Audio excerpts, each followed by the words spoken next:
গত 25শে মে সাবরুমের সোনাইছড়ি এলাকার সুবননাথের ঘর থেকে 1 লক্ষ টাকা চুরি হয়। সুবননাথ পরবর্তী সময়ে সাবরুম থানার একটি মামলা দায়ের করে। মামলা হাতে পেয়ে পুলিশ তদন্তে নেমে সাবরুম হাসপাতালের সম্মুখ থেকে সুজিত দাসকে আটক করে। তার কাছ থেকে নগদ 35,200 টাকা পাওয়া যায়। সাবরুম থানার ওসি অপু দাস আজ সকালে সংবাদ মাধ্যমে কিভাবে চোরকে গ্রেফতার করে এবং টাকা উদ্ধার হয় তা জানায়। 25শে মে আমাদের সোনাইছড়িতে সুবননাথের ভাড়াটিয়া বাড়িতে বিকাল দুপুর 11টা থেকে 12:30টার মধ্যে একটা চুরির ঘটনা ঘটে।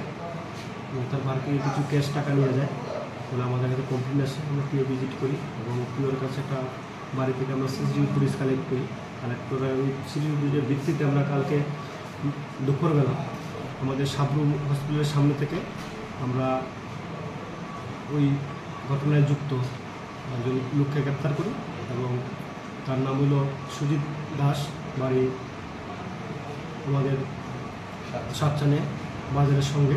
এবং তার কাছ থেকে আমরা চুরি যাওয়া 35,410 টাকা রিকভারি করি এবং তাই আমরা ইন্টারভিউ রাখছি। আজকে তাকে প্রেরণ করা হবে।